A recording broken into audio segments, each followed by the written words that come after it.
का फिर आप मेरा सवाल मौलाना साहब से ये है कि कभी जिंदगी में मौलाना साहब का कोई शहीद हुआ है या कोई अगवा हुआ है?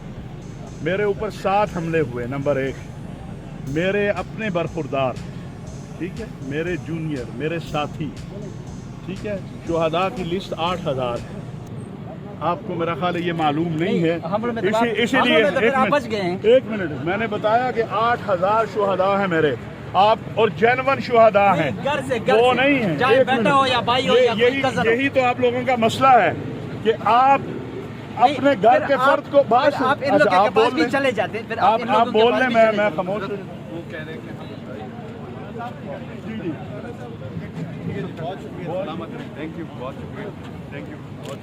आप बोल रहे, मैं खामोश रहता हूँ।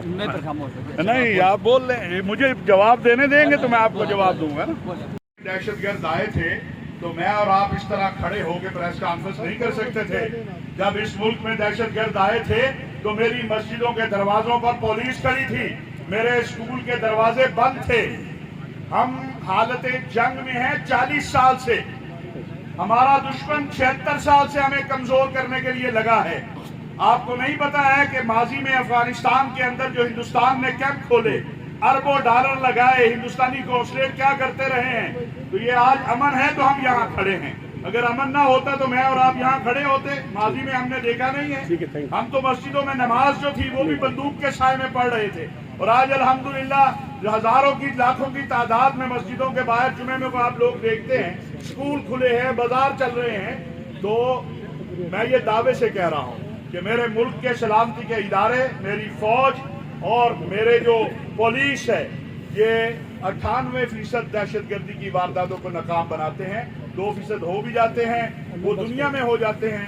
मैं आपके सवाल के जवाब के लिए, हर सवाल का हमारे पास जवाब है, लेकिन आपका सवाल ये है कि हम यहाँ क्यों आए, हमें अचानक से हमारे ऊपर वही नाज़िल हुई क्या भाई, उनका भी जमहूरी हक है, हमारा भी जमहूरी हक है। वो मिसिंग पर्सन के तहत एक गैर मुल्की एजेंडे को प्रमोट कर सकते हैं। हम अपने शोधा हमारा ये हक है कि हम इधर शहीद किए गए, हम भी उनके खिलाफ नहीं आए। हम जब यहाँ आए हमारे ऊपर उन्होंने टारगेटेड प्लान शुरू, टारगेटेड प्रोपेगेंडा शुरू की। और जहाँ तक मेरे वालिद का सवाल है और इदारों का सवाल है, अगर अमन कायम करना इतना आसान होता तो कई सालों पहले हम करते। इदारों का कोशिश है, सिविलियंस का कोशिश है, और इसी कोशिश में जो कि अमन आए, उन्हीं कोशिश में इन्होंने कुर्बानी दी। तो उनका तो एक कोशिश है। हजारों हमारे सिक्योरिटी फोर्सेस के लोग शहीद हुए, सिविलियन शहीद हुए, तो एक अमन के ऊपर शहीद, किसी अपने जाती दुश्मनदारियों में शहीद। एक सवाल चलिए 3 सवाल जी, फिर इधर से भी यार वो मेन शुरू हो गया। पाकिस्तान में जो इकोनॉमिकल एक्सप्लॉयटेशन हो रही है पिछले कई सालों से हो रही है, और आप क्या ये सारी बात मैं कर चुका हूँ। आपको रिसानी साहब ये बताइएगा कि नवाब असलम रिसानी ने हज़ारा टाउन ब्लास्ट के बाद कहा था कि इनको टिश्यू भिजवा दे, तो आज आप किस हैसियत में शोधा की बात करते हैं? नवाब असलम साहब जो है वो हमारे कबीले के बड़े हैं, हमारे बुजुर्ग हैं, मैं उसके ऊपर बात नहीं करूँगा। लेकिन आज अगर मैं इस